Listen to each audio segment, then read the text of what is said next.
Предупрежден, значит вооружен. Прививаться от гриппа так же важно, как и вакцинироваться от ковид, говорят врачи. В прошлом году избежать эпидемии ОРВИ и ОРЗ удалось благодаря самоизоляции и другим профилактическим мерам, направленным на борьбу с ковид.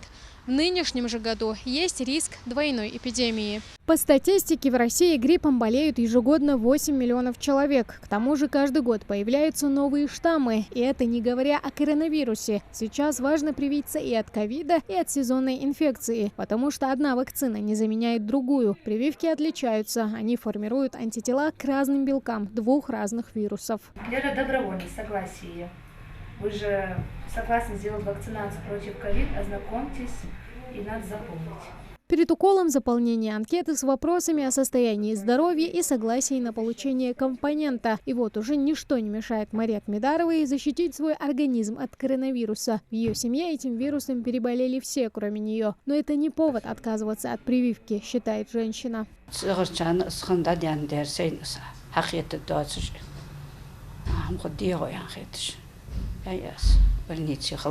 Нормально, обычно.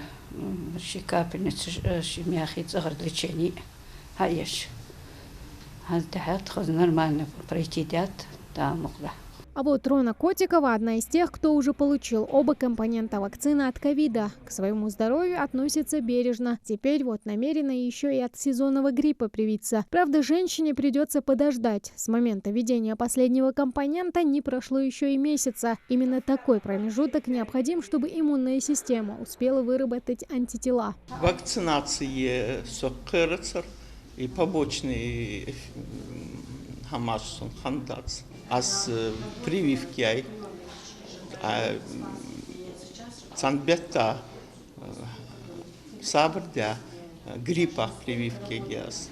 Сейчас самое время, говорят врачи, пока графики по заболеваемости еще не успели взлететь до тревожных показателей. В Карабулакской поликлинике вакцинация от гриппа началась с 1 сентября. За месяц прививку от него сделали уже более 1000 человек, а от ковида более 11 тысяч за весь период пандемии. Вакцинация гриппа показана всем, и детям, и взрослым, и беременным женщинам, а также людям с хроническими заболеваниями. Вакцинируясь от гриппа, вы защищаете и себя, и своих близких. На сегодняшний день мы проводим вакцинацию гриппа вакциной Совигрипп. Вакцинация ковид мы проводим вакцинами Спутник Лайт и Гамковид-Вак. И провакцинировано на сегодняшний день более 11 тысяч человек. Гонка вакцинаций. Сейчас в стране идет создание сразу нескольких вакцин двойного действия, которые одновременно защищают и от ковида, и от гриппа. Тамара Хашагульгова, Хамзат Халухоев, Новости 24.